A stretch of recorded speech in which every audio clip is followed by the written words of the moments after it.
Hi, Courtney here of Creations by Courtney, the place where you'll find size-inclusive garment patterns, accessories, as well as tutorials, so I can help the modern crocheter curate the handmade closet.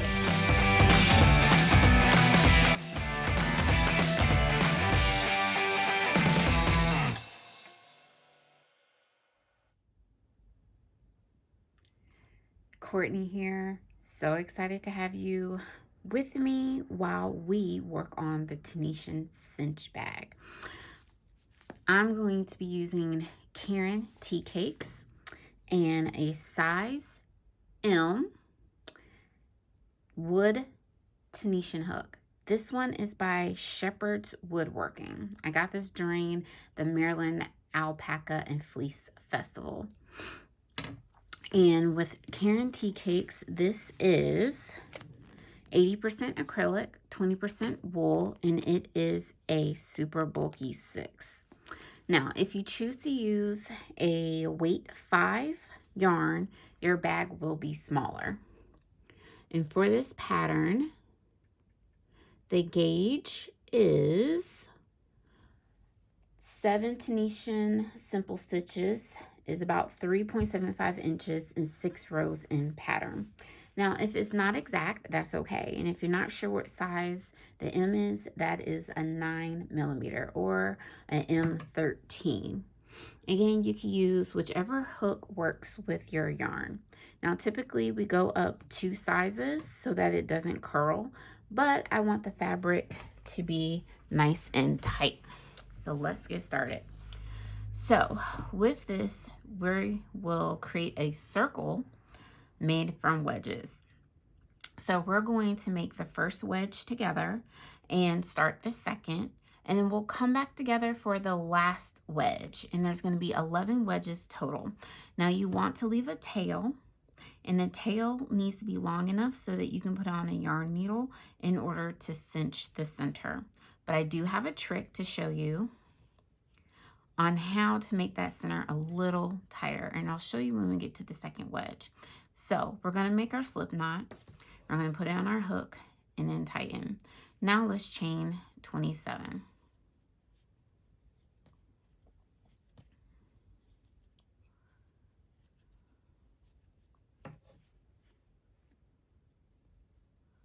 And if you have to pull like I do, it helps to sometimes take out that last chain because it will pull.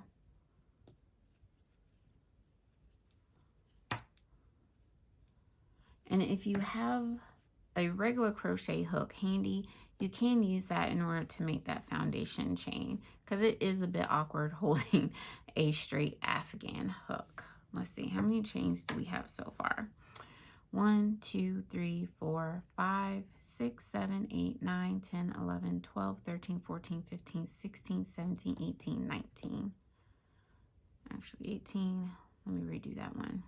19, 20, 21, 22, 23, 24, 25, 26, 20,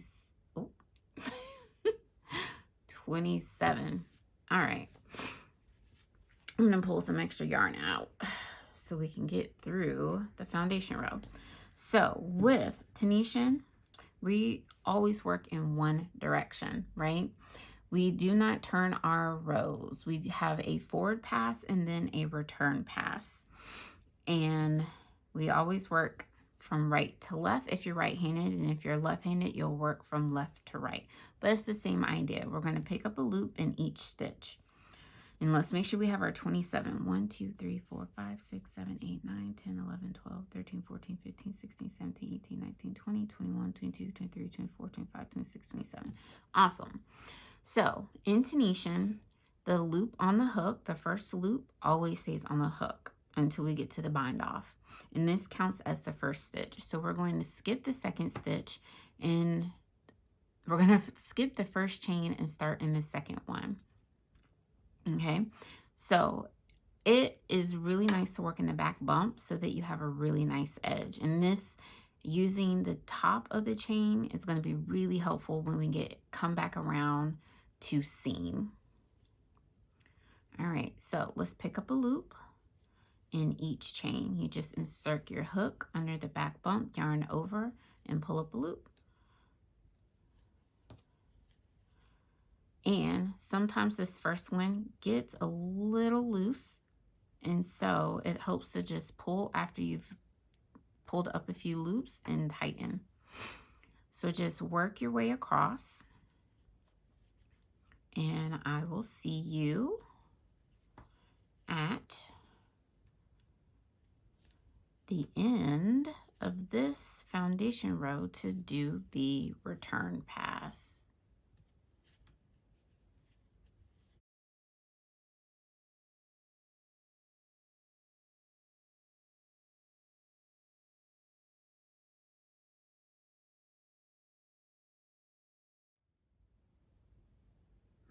All right, so we have now picked up a loop in each chain across.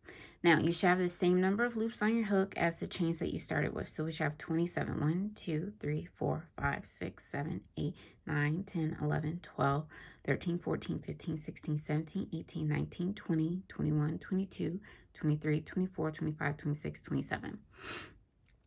So now we're going to do the return pass.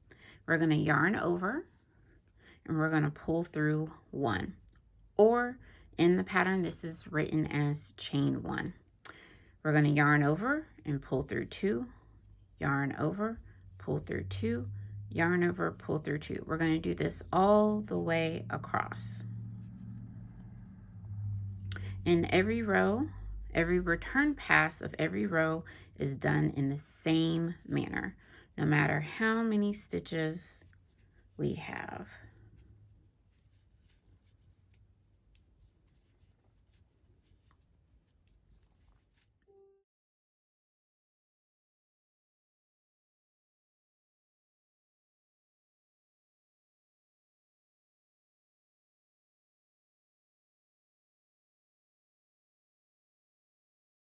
All right.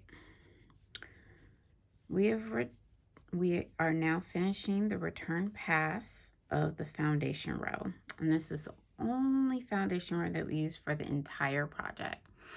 Okay. So this is where the fun starts, right? So for row 1, we're just going to Tunisian simple stitch in the first 2 stitches. So that means we have 3 loops on the hook. We're going to yarn over, pull through 1, yarn over, pull through 2, yarn over, pull through 2. This is row 1, and this is 3 stitches, so count the vertical bars. For row 2, again, you can kind of pull here to tighten there, pull up a loop in the first 2 stitches, and now we're going to pull up a loop in the next 2 stitches of the foundation row. So this is what makes the wedge shape, is that each row we pick up 2 more stitches. And then we do the return pass. Chain 1, yarn over, pull through 2, yarn over, pull through 2, yarn over, pull through 2, yarn over, pull through 2. We now have 5. 1, 2, 3, 4, 5. And we're just going to keep going. Let's do row 3. Pick up a loop for the forward pass in each stitch. And typically, when we get to the end, we will work under both bars. So we have a loop here, and we have a loop here. So if this were the last, we would work under both, like so. But because we're picking up loops for each row and gonna work our way down, we just go under 1 loop. We just go under the front vertical bar. All right? And now we pick up 2 on the foundation row. And then we do our return pass. Chain 1, yarn over, pull through 2, yarn over, pull through 2, all the way to the end. See that fun shape starting? All right, let's do row 4. We're going to Tunisian simple stitch in each of these.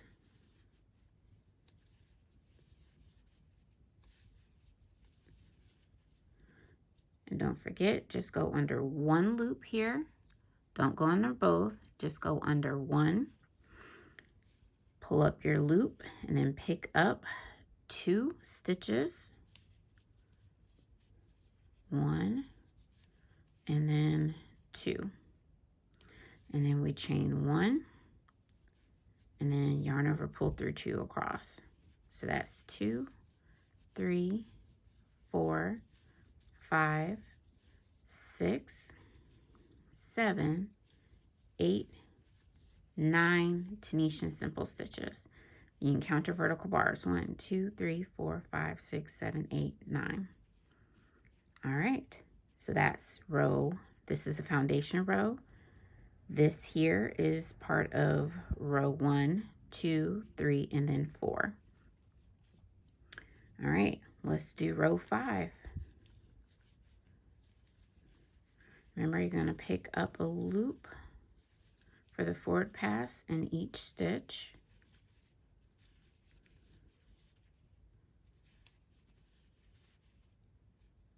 Don't forget the last one, and then pick up 2 on the foundation row. And then we yarn over, pull through 1, yarn over, pull through 2, yarn over, pull through 2, all the way across. And the fabric will curl. That is definitely the nature of Tunisian simple stitch.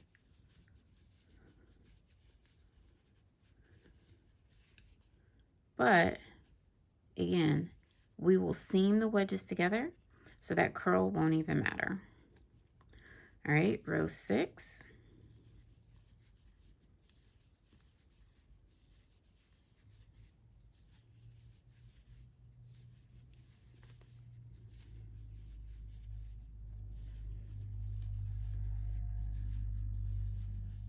Don't forget this last one. Pick up in the next 2 Tunisian simple stitch in the next 2 of the foundation row. Chain 1 and then yarn over, pull through 2.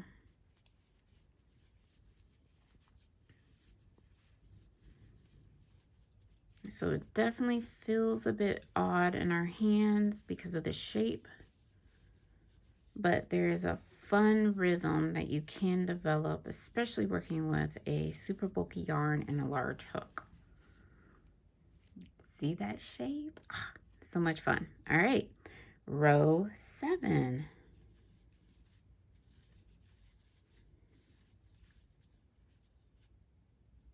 Sometimes the yarn may catch, so you just fix it and keep going.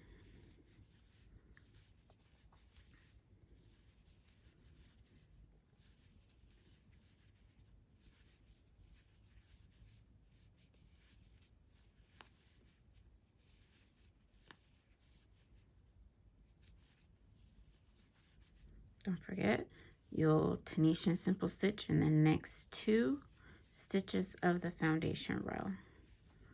Yarn over, pull through 1, yarn over, pull through 2 for the return pass. And just repeat, yarn over, pull through 2.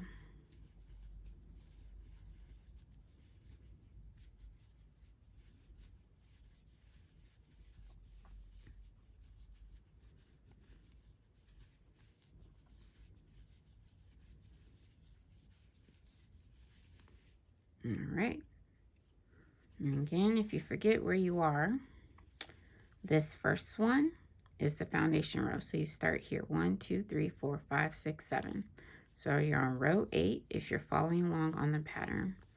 Again, we're just going to Tunisian simple stitch in each stitch.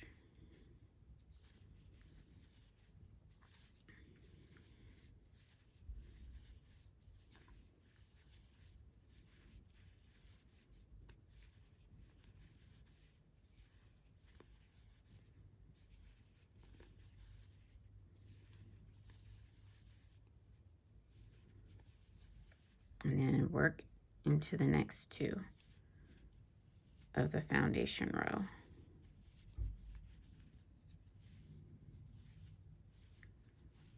So if you're not familiar with this technique, this is called short rows. So it can be used to create shaping within the middle of a row, but in our case, it's going to create a wedge, and we're going to put multiple wedges, almost like building a cake or a pie. All right. Now on to the next row. And we're just going to repeat. We're just going to keep going in this same manner until we get down to here. We're going to work our way down here. So let's check back in when we get to that last row, row 13. We'll do row 13 together, and then I'll show you the start of wedge 2.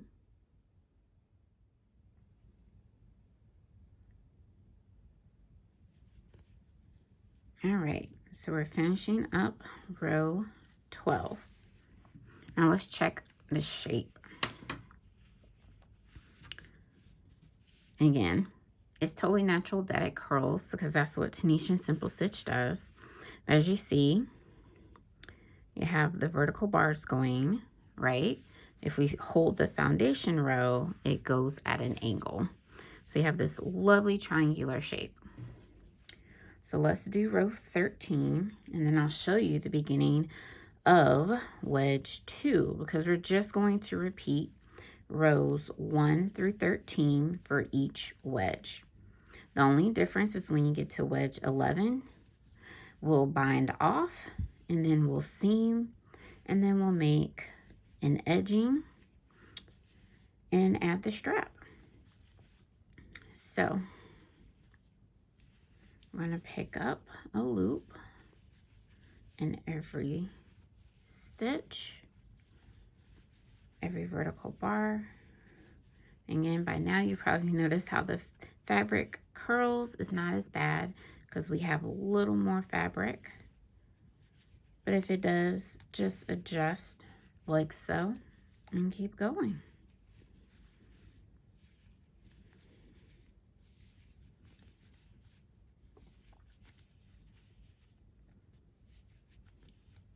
All right, now we're working into the last 2 stitches of the foundation row.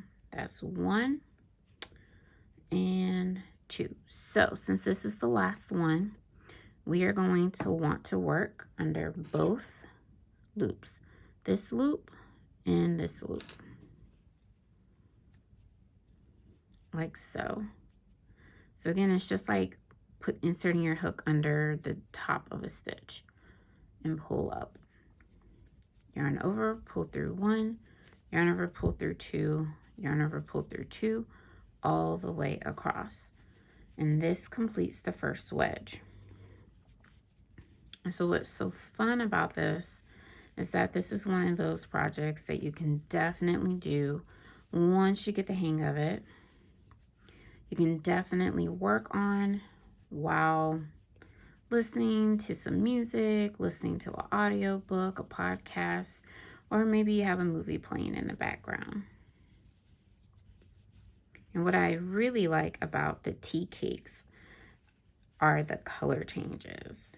So I'm using Ocean Night, and so it's shades of blue.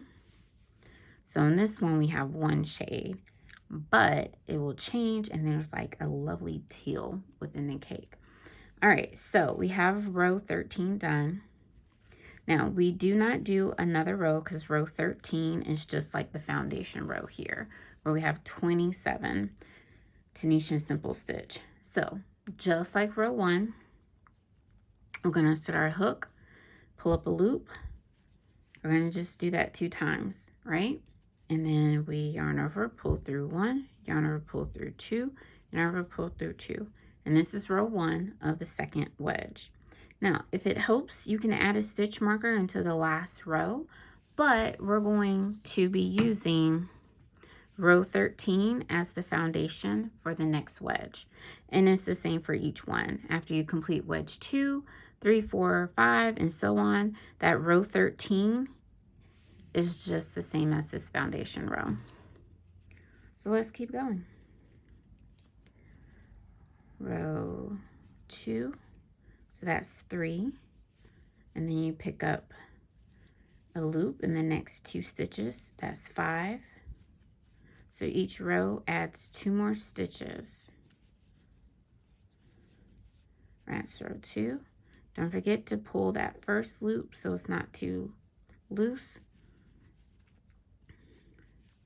Pick up a loop in each one. Remember, we're only going to work under the front part of the vertical bar, and then Tunisian simple stitch in the next 2 of the foundation row. And then return pass.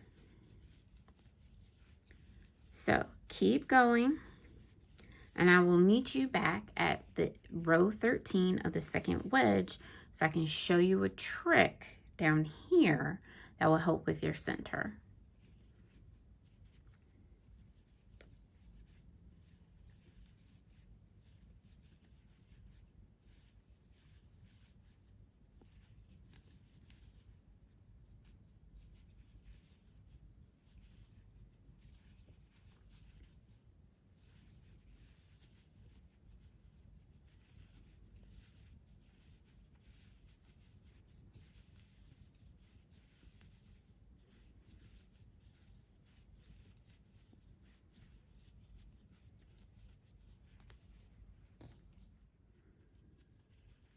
All right, so you've completed row 12 of the second wedge.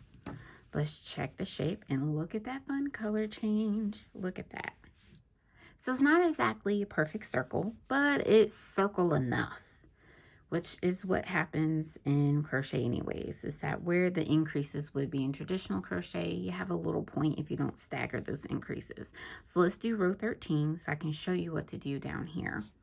And this right here will help that center so that there is less to cinch. So again, for the forward pass, we're going Tunisian simple stitch. And each stitch a cross.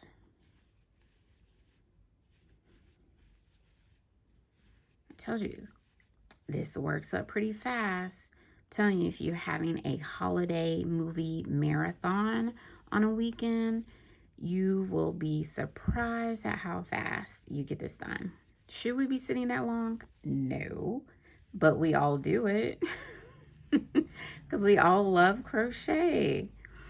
And I hope that you are starting to love Tunisian crochet just as much. All right. So now we have 25 loops on our hook, and we have 2 more. So what we will do is pull up a loop here, and then rather than working into this last one, so you see this is from the foundation row. So this loop is from the foundation row. This loop is row 13 of the first wedge. So rather than working in here, you can, but you'll get a little ring in the center of your bag. And this is why we leave a tail to cinch. So rather than working in this loop, we're going to work here. And again, you want to just insert your hook, not in, you don't want to go here. So you see there's a hole here, and then there's space here. We want to go in this space right here where we made the last stitch. All right, so this will get tight as you add more stitches from each wedge, but that's okay because you just pull that yarn, yank it like nobody's business, just yank it. And so what that does is that it hides that one that we skip, and it just brings it closer together. So you'll do your chain 1 and then yarn over, pull through 2, yarn over, pull through 2, all the way across for the return pass.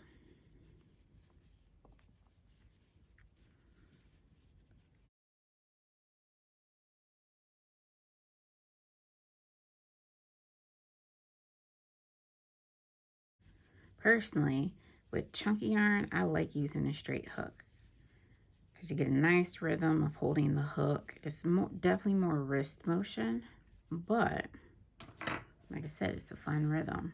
All right, so let's check our first 2 wedges. Look at that. And so now row 13 will be the foundation for wedge 3. And look at the point. So if we worked here, right, which is kind of now hidden in there, it would be like a mini, it'll look like this, but smaller.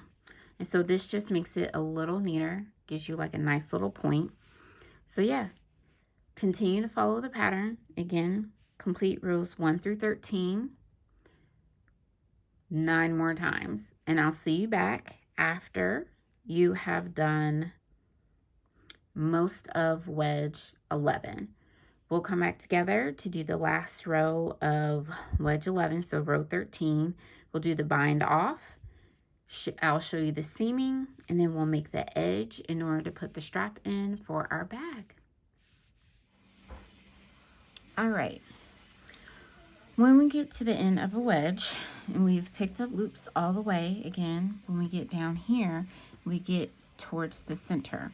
And again, this gets a little loose, and so it is helpful to work on trying to tighten that. So rather than working through this one and this one, again, just like we've done the previous ones, we're going to skip this one and then just work into the space of the very first, the foundation row here. So we're going to go into the next one, because after picking up a loop in each previous stitch, this is now picking up the loop in the next 2 stitches of the foundation. So I find it helpful to flip the whole thing over. You see how it stretches? I'm going to bring my hook in, and I'm just going to yank. It's going to tighten it, but I'm just going to yank. And then again, holding it all together and try to keep my tension, do my chain 1. And then we're going to yarn over. All right. So we are almost all the way around. Like I said, this is a good arm exercise. Okay. So we come back here.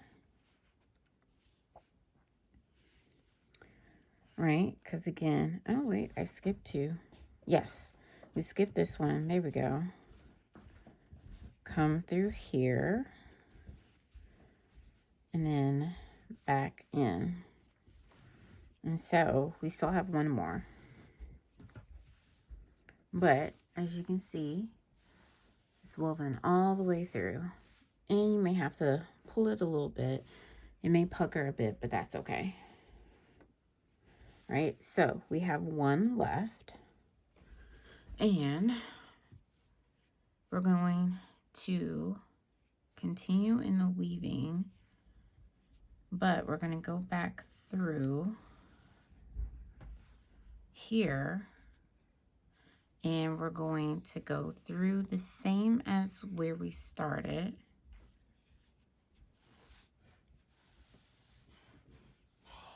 Oh, actually, now I'm telling y'all wrong. We're going to skip this one. Come through where we started.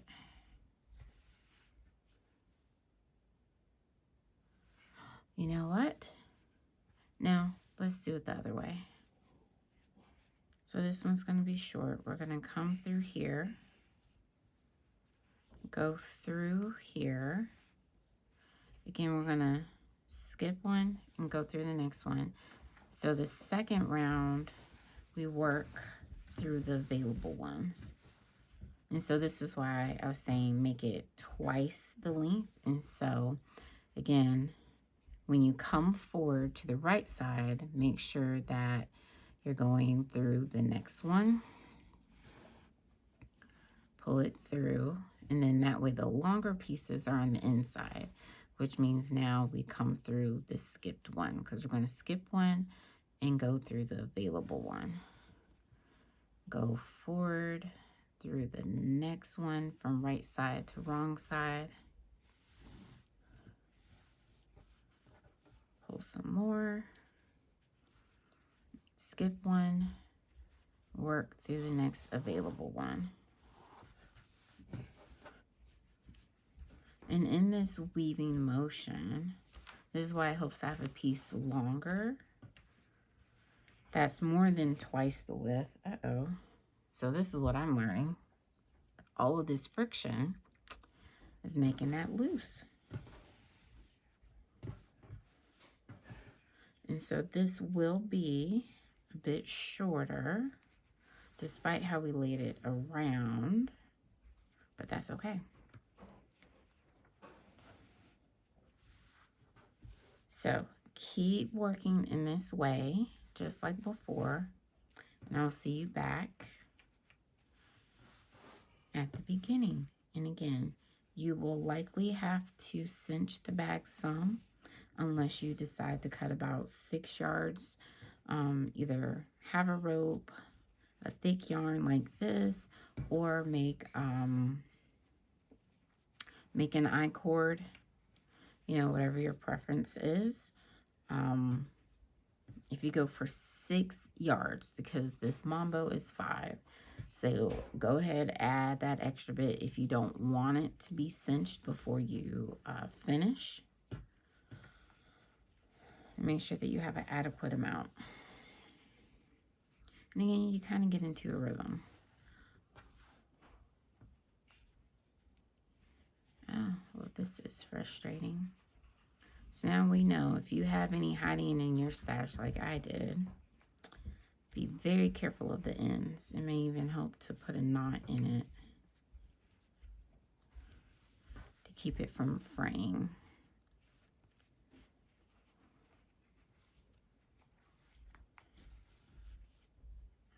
Alrighty, so we're going to skip, we're going to come back through.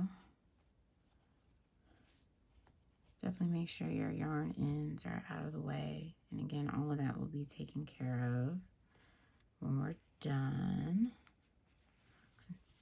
All right, so when we come back to here where it all started, it's going to be a little snug, but that's okay. But we pull through. And so as you'll see, this curls up a little bit, but that's okay. Because when you go to use this, that just gives you a little more stability. So until you know how you want it, I just put a simple little knot there. So what I'm going to do, so this is how we now cinch, right? So it has this lovely woven look all the way around. So find 2 points, right? Put your fingers through and then start to pull. Probably helps to do one side at a time until you start pulling like so, because if you try to do it all at once, as you see, it doesn't really move. So it's little bit by little bit, right? So you pull, and it helps to put the finger between the parts. Once you start cinching, it becomes a little easier. Just kind of go back and forth, and look at that. Not even cinched all the way, but now you can start to see the difference, right? You flip it to the outside, and so now this is where you could pop in some yarn like so. We're going to use the other straps, right? And so you can use it as a project bag, and again you can cinch some more. And now it's a lovely carrying strap. And if it's hard to move, just slide little bit by little bit. But this is why we did the edging, so we wouldn't strain the fabric of the actual stitches too much. And we cinch some more, and now you have carrying handles. That's all there is to it. Don't forget weaving your ends, or if you like to be a rebel, don't leave them out. And again, when you want to go to open it, you just pull. Just a little bit by little bit. Then it opens back up. And that is your cinch bag. I hope you enjoyed hanging with me today. Don't forget to hit that like and subscribe button so you get the little bell, get the notification whenever I post other videos such as tutorials, making patterns like this, and unboxings. So I'll talk with y'all soon. Keep stitching.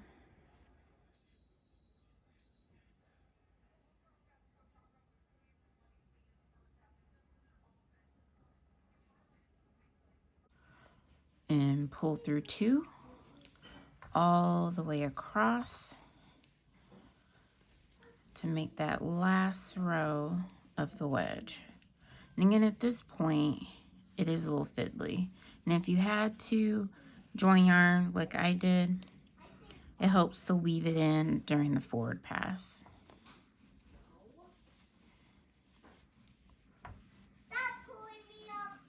Because it secures it all the way across. And then the ends can be trimmed later. I like to do that all at once. Okay, so since this is a circle shape, and based on how you find the circumference of a circle, let's move the hook out of the way. Technically, each section is about 6 inches wide. And based on the formula of 2r pi, it should be 72. And that if you do 72 divided by 6, that's 12. But if we actually put a 12th panel here, the whole thing will start to bunch up and it would be ripply. And we want it to be as flat as possible. So it helps to check, right? And again, it's gonna curl because we're using an elm, which is usually 9 or 10 millimeter. I can't remember. And unfortunately, this hook, as wonderful as it is, does not have the number on it. And I would have to find my little checker. But no, so again, so this is the idea. As you can see, if we rotate the whole thing around, it is pretty flat. Because if you try to make this with one cake, what happens when you stop here and then bring it, if we were to seam it there, it puckers, right? It's a little too tight. So with this, we're going to have 11 panels. So we'll count 1, 2, 3, 4, 5, 6, 7, 8, 9, 10, and 11. And the number of wedges will change based on the starting, that foundation row. And since we're working with 27, this is just how it works. It's not perfect, but crochet and math don't always get along. So in order to bring the seam together, we're actually going to do a slip stitch bind off, just like we would do in a regular Tunisian crochet. And so you can switch to a regular hook, or you can just continue to use your Tunisian hook. So sometimes I like to work under here, but honestly, it's your preference, but you can just work under the vertical bars. Again, you pull through and through the loop on the hook. So you'll only have one loop on the hook, just like a regular slip stitch. And again, this is the bind off. And we're just going to work our way across. Now, you can count it to try to make sure that you have 27, or you could even do a chain 1 here. But I like the look of not doing the chain 1. And it just helps you keep in mind because of the starting chain.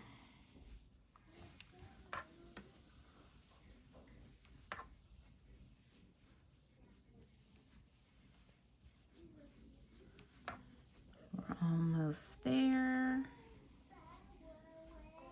What I love about this is just how quickly this works up. Like seriously, if you had an entire day, well, not even an entire day, just a few hours, you know, watching something or listening to something, maybe actually be better, because watching, you know, we get caught up in the details of the characters. But this is definitely something that could be done. I mean, I made let's see, I had a portion started, and during half of a training, an online training for my day job, I actually got a majority of this done. All right, so again, this is a little finicky. It helps to pull this up so that you can find the bar, right? So this is a little tight.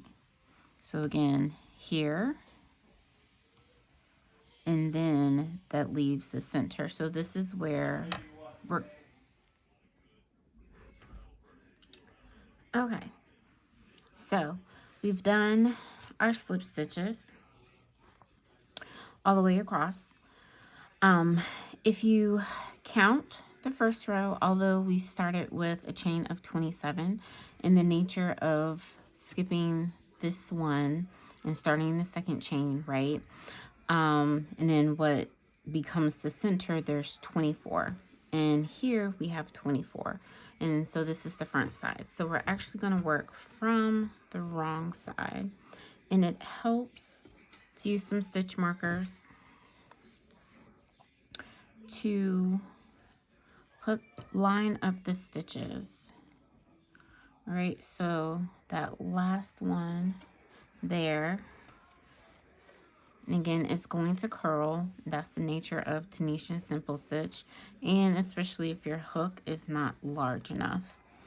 All right, so we have that lined up. That's 2, 3, 4, 5, 6, 7, 8, 9, 10, 11, 12. So I'm going to put it here through both of those to help keep them lined up. And in order to minimize the appearance of the seam as much as possible, again, it may help to fold this so that you can work through the back loop. So again, have your yarn needle. I pulled it through the back loop on this side. And again, if you want to make sure that they're all lined up, just work your way down like so. You can count it, but personally, I like to squeeze them together.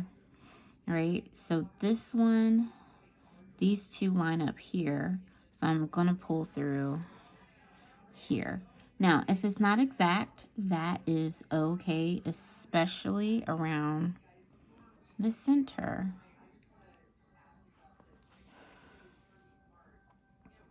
Right? Because again, it's hidden. So again, it's gonna curl a bit. So you want to make sure that you're working under the back loop on both sides, right? So this one, I'm gonna have to kind of pull out.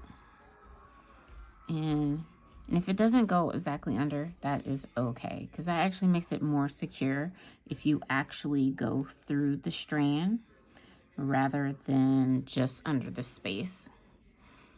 And so we're just going to continue to work through the back loop of the V's along. You don't have to pull as much as I am, because we will pull again. I tend to go back and forth, but you can also go over like this. But I have a tendency to go back and forth if I'm working and then pull. So your preference. What happens is that when you pull, it tightens. I'll do a little bit more and then I'll show you. And again, remember, you have to unroll it a bit. And of course, it's going to show a bit since these colors are different, right? But then you pull like so. We'll flip it to this side. And see, and it comes together. Now, if you're really a stickler, you could go back through and try to work through there. But honestly, once you're done and you keep pulling, it brings it all together and tightens it in. And again, if this is loose, we can fix that with this tail here, that we find whichever loop it is, and then we go through, we can kind of work our way around. But continue to seam, and I will see you back when we get here, and then we'll make the edging going all the way around in order to then add the strap for the bag. All right, we are all seamed up, and so this is the seam here. It does create a slight ridge, but honestly, I don't mind it. And again, you can try to pull it a bit more to tighten it up, but it doesn't have to be perfect because this side will eventually be on the outside and this will be on the end. And again, this can be taken care of when we're all done. So onto the edge, and I didn't cut it because I tend to just work over the ends. These will get trimmed. So we have 144 stitches going all the way around, okay? And you have a few options for the cord. And I'm going to show you the options before we actually do the edging, because this is where you can have some fun. If you have some chunky cotton, this is fun. You could do an I-cord, and I'll link a video below for that, as well as, or if you don't have a chunky cotton, you could take two colors that coordinate. Doesn't have to be neutral. This is just the only color I have for chunky cotton. You could take two cords, double it up in order to do the I-cord to make it nice and thick. Or I stopped by Dollar Tree and it had this lovely nautical rope cotton. Now, this is 11 feet, and when I tried to go around, it's a little short. So if you want to check your length, I mean, we could sit here and try to take the tape measure, go all the way around. But the easiest is literally just to take a length and lay it around the edge, like so. Right? So here, again, it doesn't have to be perfect, but you don't want it too loose or too tight.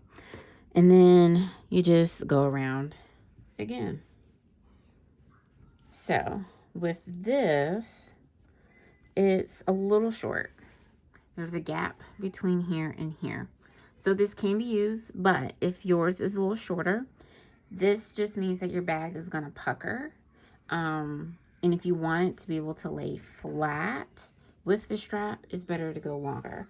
So I dug through my stash and I have a whole bunch of this. And if you don't know what this is Martha Stewart Craft Mambo. I have a lot of colors. My mom got it for me, and personally, I think this shade goes so well with these shades of blue and teal, and this color is called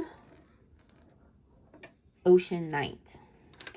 So in Mambo is 75% acrylic, 7% wool, 9% nylon, 6% viscose, and 3% Angora. So, not exactly what I would think about using for a strap, but look at that.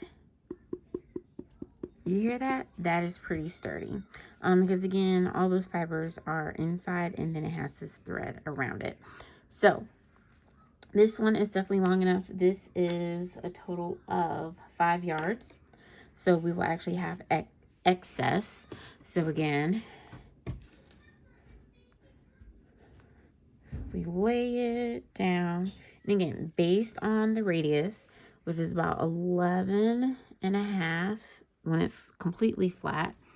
Again, depending on your tension, it could be a little looser, it could be a little bit tighter. Definitely, if you decided to go up in hook size, then your bag and your radius will be bigger, but roughly 72 inches. And so as we see here, there is an overlap, which is going to be fine because this is the part that will tie together when we get there. So to make the edging, I did not grab my other hook. So we're going to continue with this. It helps to flip it so that you can work with it. And again, I'm going to work over this end. I don't like cutting yarn, to be honest. I do my best to weave it in and minimize my yarn ends. Let me pull that a little bit and actually I'm going to leave it because I'm going to weave it later. Okay, so this, I want to work this way, right? Because it's on this side. I'm going to start securing this way. I want my stitches to be uniform. So you can put a slip knot on your hook. I tend not to because I don't like the bulk. But since this is the edge, right? You don't want to start here. You want to start here. Now, if you do start here, then I would start your stitch there. And this hook is too big. So if we're going to do that, let me grab a smaller hook just to get it started. And again, this you wouldn't really work through, because that's that chain that we skipped in the beginning in the foundation. So this, like I said, is rather tight. So I use the smaller hook just to pull it through, and then I'll go back to my hook. And you want to make sure you know where your ends are. So this is the loop. I'm going to make it a little bit longer. And again, I'm just going to work over all of this. That's my preference. If you don't like that method, you can always do what works best for you. So chain one, and again, this is here. So I'm going to start here. We are going to chain two.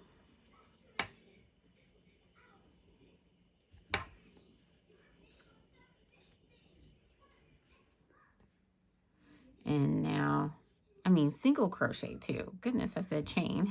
I was a step ahead. Now chain two.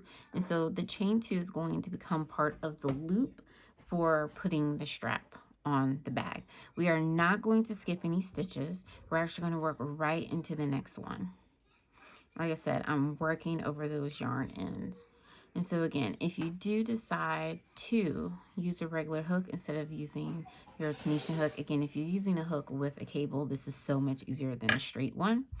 But now we're going to, and as you can see, it creates this lovely little loop. You could always work under here, but this has a tendency to strain the stitch and stretch it. So by doing so, you don't have to worry about that. And again, we're not skipping any stitches. So after you chain two, single crochet in the next 4 stitches. So we have 2,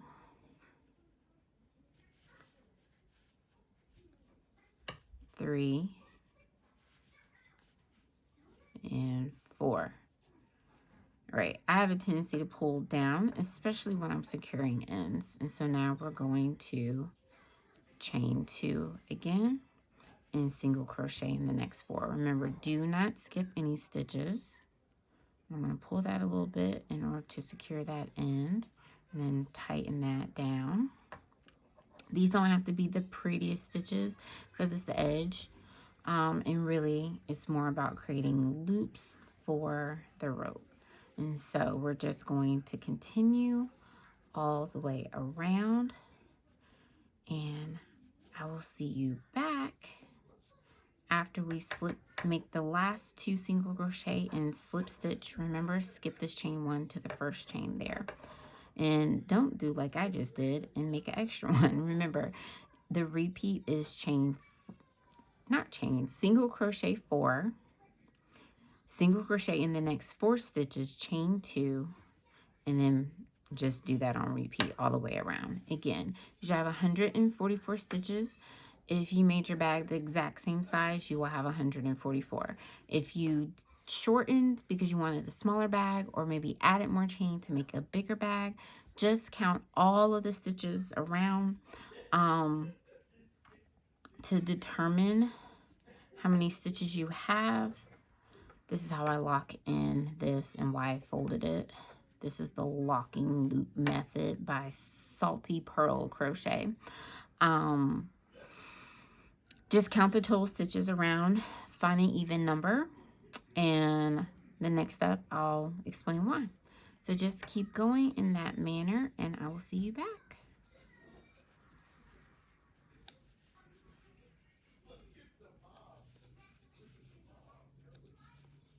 All right, so now we are back almost all the way around. So I did a chain 2. We now single crochet in the next 4, chain 2 until 2 stitches remain, and it's okay that I left that there. I will just weave that in with the other one, but we'll single crochet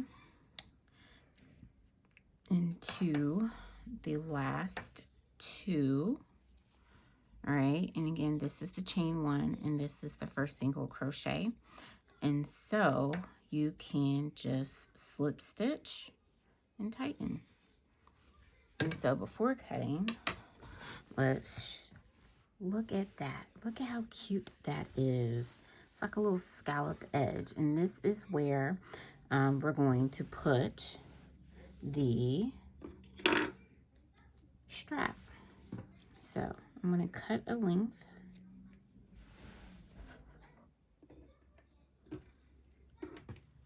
And for me, for the last one, I actually prefer to take it out and use my yarn needle to go through the stitch so that it looks seamless. So see, it creates the appearance of another stitch.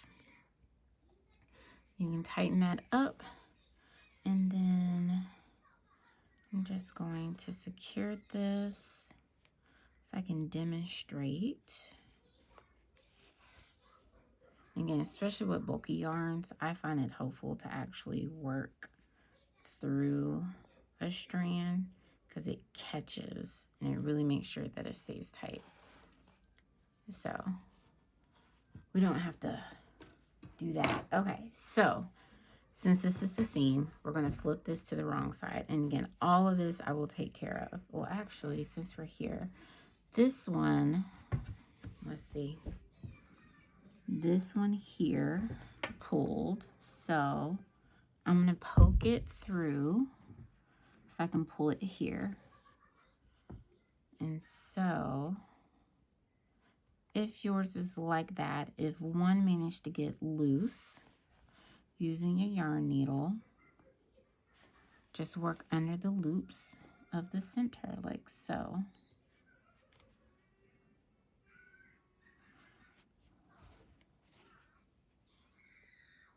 And so when you get to the ones that are loose, I would work under, again, pull, check from the front side, right? So I'm going to pinch this, and I'm going to work through very, very close to the center so that it holds it in place there. And especially with these type, the yarn can definitely slide out. But in pulling, I would do my best to pull and tighten that center at the same time, and that's going to hold it on the back side. See? Not perfect, but much better than what it was before. And then just continue to work through and pull.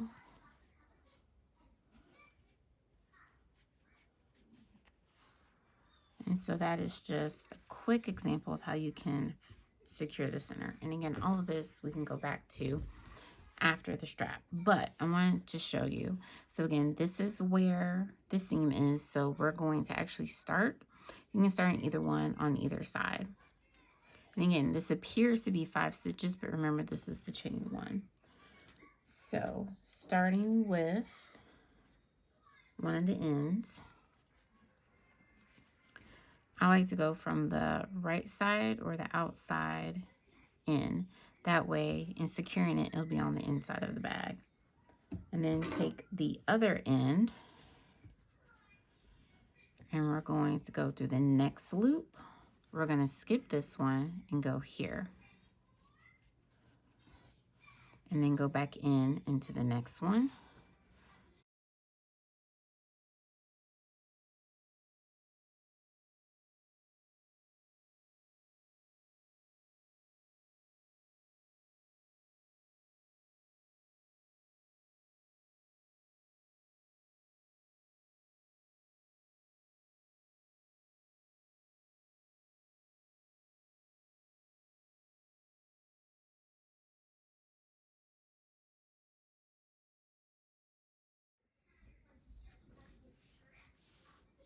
All right, so we are almost all the way around. Like I said, this is a good arm exercise. Okay, so we come back here, right? Because again, oh wait, I skipped two. Yes, we skipped this one. There we go. Come through here and then back in. And so we still have one more. But as you can see, it's woven all the way through. And you may have to pull it a little bit. It may pucker a bit, but that's okay. Right? So we have one left. And we're going to continue in the weaving, but we're going to go back through here, and we're going to go through the same as where we started.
Alrighty. So we're going to skip. We're going to come back through. Definitely make sure your yarn ends are out of the way. And again, all of that will be taken care of when we're done. All right, so when we come back to here where it all started, it's going to be a little snug, but that's okay. But we pull through. And so as you'll see, this curls up a little bit, but that's okay. Because when you go to use this, that just gives you a little more stability. So until you know how you want it, I just put a simple little knot there. So what I'm going to do, so this is how we now cinch, right? So it has this lovely woven look all the way around. So find 2 points, right? Put your fingers through and then start to pull. Probably helps to do one side at a time until you start pulling like so. Because if you try to do it all at once, as you see, it doesn't really move. So it's little bit by little bit, right? So you pull, and it helps to put the finger between the parts. Once you start cinching, it becomes a little easier. Just kind of go back and forth, and look at that. Not even cinched all the way, but now you can start to see the difference, right? You flip it to the outside. And so now this is where you could pop in some yarn like so. We're going to use the other straps, right? And so you can use it as a project bag. And again, you can cinch some more. And now it's a lovely carrying strap. And if it's hard to move, just slide little bit by little bit. But this is why we did the edging, so we wouldn't strain the fabric of the actual stitches too much. And we cinch some more, and now you have carrying handles. That's all there is to it. Don't forget weaving your ends, or if you like to be a rebel, don't. Leave them out. And again, when you want to go to open it, you just pull. Just a little bit by little bit. Then it opens back up. And that is your cinch bag. I hope you enjoyed hanging with me today. Don't forget to hit that like and subscribe button so you get the little bell, get the notification whenever I post other videos such as tutorials, making patterns like this, and unboxings. So I'll talk with y'all soon. Keep stitching.